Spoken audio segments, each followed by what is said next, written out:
ಮಹಿಳಾ ರಿಸರ್ವೇಷನ್ ಅನ್ನು ಈ ಕ್ಷೇತ್ರ ಮರುವಿಂಗಡಣೆ ಡಿಲಿಮಿಟೇಷನ್ ಹಾಗೂ ಸೆನ್ಸಸ್ ಗಣತಿ ಒಟ್ಟಿಗೆ ಜೋಡಿಸಿಕೊಂಡು ತರುವ ಉದ್ದೇಶ ಏನಂತ ಕೇಳಲಿಕ್ಕೆ ಬಯಸ್ತೇನೆ. ಫಸ್ಟ್ ಆಫ್ ಆಲ್, ಒಂದು ಇಲೆಕ್ಷನ್ ಪ್ರೋಟೋಕಾಲ್ ಅಂತ ಇರುತ್ತೆ, ಚುನಾವಣಾ ನೀತಿ ಸಂಹಿತೆ ಇರುವಾಗ. ಈಗ 2-3 ರಾಜ್ಯಗಳದ್ದು ಇನ್ನೂ ಇಲೆಕ್ಷನ್ ಆಗಿಲ್ಲ.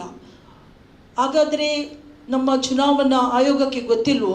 ಇವತ್ತು ನೀವು BJPಯ ಮಹಿಳೆಯರು ಬೊಬ್ಬೆ ಆಗ್ತಿದ್ದ ಇದ್ದೀರಿ. ನಿಮಗೀಗ ಅರ್ಥ ಆಗಬೇಕು, ಮಹಿಳಾ ಮೀಸಲಾತಿ ಮಸೂದೆ ಸಿಂಗಲ್ ಆಗಿ ಮಂಡನೆ ಮಾಡಬೇಕು, ಲೋಕಸಭೆಯಲ್ಲಿ ಸಿಂಗಲ್ ಆಗಿ ಬರಬೇಕು, ಅದರೊಟ್ಟಿಗೆ ರೆಕ್ಕೆ ಪುಕ್ಕಗಳನ್ನು ಕಟ್ಟಿಕೊಂಡು ಅದಾಗಬೇಕು. ಇದು ಯಾವಾಗ ಆಗುತ್ತೆ ಸ್ವಾಮಿ? ಅದು ಡಿಲಿಮಿಟೇಷನ್ ಮತ್ತು ಸೆನ್ಸಸ್ ಈಸಿಯೆಸ್ಟ್ ಜಾಬ್. ಅದಕ್ಕೆ ಎಷ್ಟು ವರ್ಷಗಳು ಬೇಕು, ಎಷ್ಟು ಒಂದು ವಿರೋಧಗಳು ಬರ್ತವೆ. ನಮ್ಮ ಮಹಿಳಾ ಮೀಸಲಾತಿ ಏನು ತೊಂದರೆ ಇದೆ ನಿಮಗೆ? ನೀವು 450 ಮೆಜಾರಿಟಿ, ಆವಾಗ ಕಾಂಗ್ರೆಸ್ ಸಪೋರ್ಟ್ ಕೊಟ್ಟಿದೆ, ಎಲ್ಲ ಪಕ್ಷಗಳು 450 ಮೆಜಾರಿಟಿ ಇಟ್ಟು 23ರಲ್ಲಿ ನೀವು ಈ ಮಸೂದೆಯನ್ನು ಪಾಸ್ ಮಾಡಿದ್ದೀರಾ.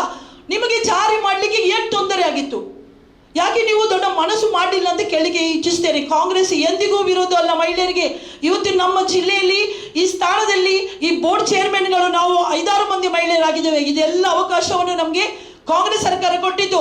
ನೋಡುವ ಈ ಜಿಲ್ಲೆಯ ಎಷ್ಟು ಮಂದಿ BJPಯ ಮಹಿಳೆಯರಿಗೆ ಇಂಥ ಒಂದು ಪ್ರಾತಿನಿಧ್ಯ ಯಾರು ಕೊಟ್ಟಿದ್ದಾರೆ ಅಂತ ಹೇಳಿ ನಾನು ಅವ್ರದ್ದು ಕೇಳಿಗೆ ಬಯಸ್ತೇನೆ. ಎಷ್ಟು ಮಂದಿ ಇದ್ದಾರೆ?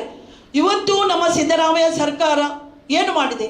ಒಂದು ಕೈಯಲ್ಲಿ ಹಣ, ಗೌರವ, ಸ್ವಾತಂತ್ರ್ಯ ಮಹಿಳೆಯರಿಗೆ ಕೊಟ್ಟಿದೆ, ಇನ್ನೊಂದು ಕೈಯಲ್ಲಿ BJP promises, only promises, no implementation. ಏನು ಮಾಡಿದ್ದಾರೆ?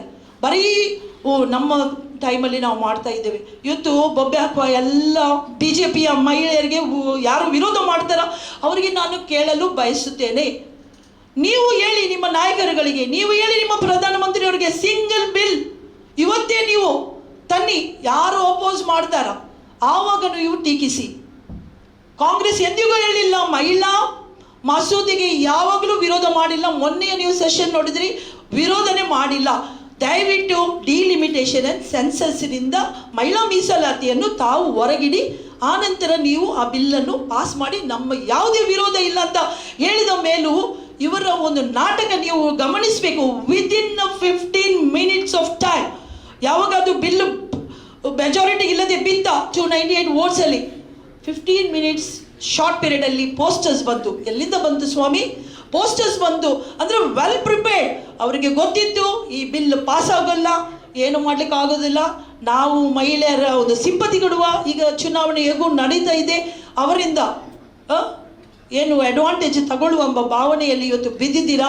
ಇದಕ್ಕೆ ನಾವು ಖಂಡಿಸ್ತಾ ಇದ್ದೇವೆ.